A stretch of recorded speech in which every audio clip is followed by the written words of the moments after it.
ಮಲ್ನಾಡ್ ರೆಸಿಪಿಗೆ ಸ್ವಾಗತ. ಇವತ್ತು ನಾವು ತುಂಬಾ ರುಚಿಯಾದಂತಹ ಹಾಗೆ ಗರಿಗರಿಯಾದಂತಹ ಬಾಳೆಕಾಯಿ ಬಜ್ಜಿಯನ್ನ ಮನೇಲೇ ಹೇಗ್ ಮಾಡ್ಕೊಳ್ಳೋದು ನೋಡೋಣ. ನೋಡ್ತಾ ಇದ್ರೇನೆ ತಿನ್ಬೇಕು ಅನ್ಸುತ್ತಲ್ಲ ಅಷ್ಟು ಚೆನ್ನಾಗಿದೆ. ತುಂಬಾ ಚೆನ್ನಾಗಿರತ್ತೆ. ಕ್ವಿಕ್ ಆಗಿ ಮಾಡ್ಕೊಳ್ಬಹುದು. ಏನಾದ್ರೂ ಸಂಜೆ ಟೀ ಟೈಮಲ್ಲಿ ತಿನ್ಬೇಕು ಅನ್ನಿಸ್ದಾಗ ಕೇವಲ 10 ನಿಮಿಷದೊಳಗಡೆ ಆಗಿ ಮಾಡ್ಕೊಳ್ಬಹುದು. ತಡ ಯಾಕೆ ಮಾಡೋದು ಹೇಗೆ ನೋಡೋಣ. ಮೊದಲಿಗೆ ಇಲ್ಲಿ 1 ಕಪ್ ಆಗುವಷ್ಟು ಸ್ವಲ್ಪ ತರಿತರಿಯಾಗಿರುವಂತಹ ಕಡಲೆ ಹಿಟ್ಟನ್ನ ಸೇರಿಸ್ಕೊಳ್ಳೋಣ. 1 ಕಪ್ ಆಗುವಷ್ಟು ಕಡಲೆ ಹಿಟ್ಟಿಗೆ 1 ಟೇಬಲ್ ಸ್ಪೂನ್ ಆಗುವಷ್ಟು ಅಕ್ಕಿ ಹಿಟ್ಟು, ಹಾಗೆ ಒಂದು 1/4 ಟೀ ಸ್ಪೂನ್ ಆಗುವಷ್ಟು ಓಂಕಾಳನ್ನ ಸೇರಿಸ್ಕೊಳ್ಳೋಣ. ಓಂಕಾಳು ಜೀರ್ಣಕ್ಕೂ ಒಳ್ಳೆಯದು, ಹಾಗೆ ಫ್ಲೇವರ್ ಕೂಡ ತುಂಬಾ ಚೆನ್ನಾಗಿರತ್ತೆ.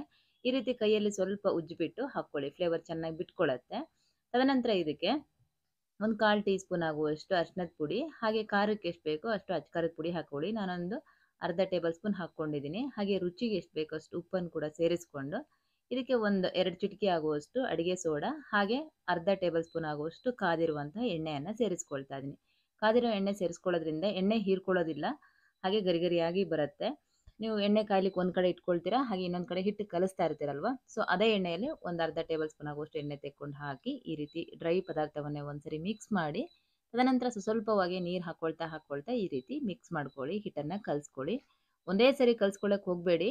ತೀರಾ ತೆಳುವಾಗೂ ಕಲಿಸ್ಕೊಳ್ಬಾರ್ದು, ತೀರಾ ಗಟ್ಟಿಯಾಗೂ ಕಲಿಸ್ಕೊಳ್ಬಾರ್ದು. ತೆಳುವಾದರೆ ಎಣ್ಣೆ ಹೀರ್ಕೊಳ್ಳುತ್ತೆ, ಗಟ್ಟಿಯಾದರೆ ಮೆತ್ತಗಾಗತ್ತೆ. ಹದವಾಗಿ ಕಲಿಸ್ಕೊಳ್ಬೇಕು ಚೆನ್ನಾಗಿ. ಈ ರೀತಿ ನೋಡಿ, ಮೇಲೆಯಿಂದ ಎತ್ತಿ ಹಾಕಿದಾಗ ನೆರಿಗೆ ನೆರಿಗೆ ಥರ ಬರಬೇಕು. ಸರಿಯಾಗಿ ಬಂದಿದೆ, ಇದೇ ಹದವಾಗಿ ಇರಲಿ.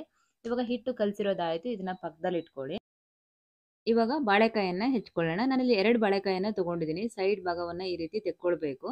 ತದನಂತರ ಇದರ ಮೇಲೆ ಸಿಪ್ಪೆಯನ್ನು ತೆಕ್ಕೊಳ್ಬೇಕು. ತೀರಾ ಡೀಪಾಗಿ ತೆಗೆಯೋದು ಬೇಡ, ವೈಟ್ ಭಾಗ ಕಾಣೋ ಥರ ತೆಗೆಯೋದು ಬೇಡ. ಲೈಟಾಗಿ ಆ ನಾರಿನಂಶ ಇರುತ್ತಲ್ಲ ಅಷ್ಟು ಮಾತ್ರ ತೆಕ್ಕೊಂಡ್ರೆ ಸಾಕು. ಈ ರೀತಿ ನೋಡಿ, ನಾನು ಯಾವ ರೀತಿ ತೆಗಿತೀನಿ ಇಷ್ಟು ತೆಗೆದ್ರೆ ಸಾಕಾಗುತ್ತೆ. ತುಂಬ ಡೀಪಾಗಿ ತೆಗೆದ್ರೆ ಎಲ್ಲ ಕರ್ಗೋದಂಗೆ ಅನಿಸುತ್ತೆ, ತಿನ್ಲಿಕ್ಕೆ ಅಷ್ಟು ಚೆನ್ನಾಗಿರೋದಿಲ್ಲ. ಈ ರೀತಿ ಮೇಲೆ ಒಂದು ಸ್ವಲ್ಪ ಹಸಿರು ಭಾಗ ಇರಬೇಕು, ಆ ರೀತಿನೇ ನೀವು ಸಿಪ್ಪೆ ತೆಕ್ಕೊಂಡು ಈ ರೀತಿ ಸ್ಲೈಸ್ ಆದರೂ ಮಾಡ್ಕೊಳ್ಬೋದು. ಸ್ಲೈಸರ್ ಇಲ್ಲ ಅಂತ ಹೇಳಿದ್ರೆ ಒಂದು ಚಾಕುವಿನ ಅಥವಾ ಕತ್ತಿ ಸಹಾಯದಿಂದ ನೀಟಾಗಿ ಉದ್ದುದ್ವಾಗಿ ಕಟ್ ಮಾಡ್ಕೊಳ್ಬೋದು. ತೀರಾ ಉದ್ದ ಆಯಿತು ಅಂದರೆ ಇದನ್ನು ಬೇಕಾದರೆ ಒಂದು ಪೀಸನ್ನು 2 ಭಾಗ ಕೂಡ ಮಾಡ್ಕೊಳ್ಬೋದು. ಇವಾಗ ಮೊದಲೇ ನಾವು ಹಿಟ್ಟು ಕಲಸಿಟ್ಟಿದ್ವಲ್ಲ, ಈ ಹಿಟ್ಟಿಗೆ ಈ ರೀತಿ ಅದ್ಕೊಳ್ಬೇಕು ನೋಡಿ. ಎರಡೂ ಕಡೆ ನೀಟಾಗಿ ಹಿಟ್ಟು ಕೋಟ್ ಆಗಬೇಕು. ತೀರಾ ಅತಿಯಾಗಿ ಹಿಟ್ಟು ಅದಕ್ಕೆ ಅಂಟ್ಕೊಂಡಿತ್ತು ಅಂದರೆ ಸೈಡಲ್ಲಿ ಈ ರೀತಿ ತೆಕ್ಕೊಳ್ಳಿ. ಇಷ್ಟೇ, ಇದು ಪ್ರತಿಯೊಂದು ಬಾಳೆಕಾಯಿ ಪೀಸ್ಗಳನ್ನು ಈ ರೀತಿ ಹಿಟ್ಟಲ್ಲಿ ಅದ್ಬಿಟ್ಟು ಹಾಕ್ಕೊಳ್ಬೇಕು.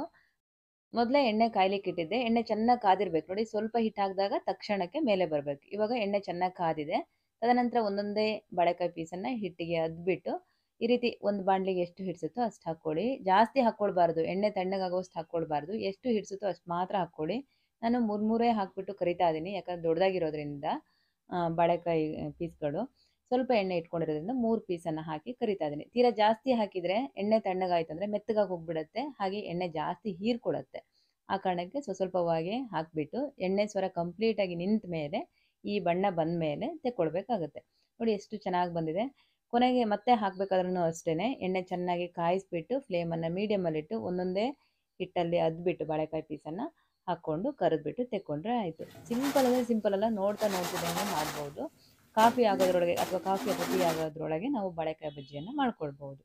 ಈ ರುಚಿಯಾದಂತಹ ಸಿಂಪಲ್ ಆದಂತಹ ಬಾಳೆಕಾಯಿ ಬಜ್ಜಿ ನಿಮಗೂ ಇಷ್ಟ ಆಯಿತು ಅಂದ್ಕೊಳ್ತೀನಿ. ಇಷ್ಟ ಆದರೆ ಒಂದು ಲೈಕ್ ಮಾಡಿ, ಹಾಗೆ ಚಾನಲ್ಗೆ ಹೊಸಬರಾಗಿದ್ದರೆ ಸಬ್ಸ್ಕ್ರೈಬ್ ಆಗೋದನ್ನು ಮರಿಬೇಡಿ. ಮತ್ತೊಂದು ಒಳ್ಳೆ ರೆಸಿಪಿಯೊಂದಿಗೆ ಸಿಗ್ತೀನಿ. Thank you.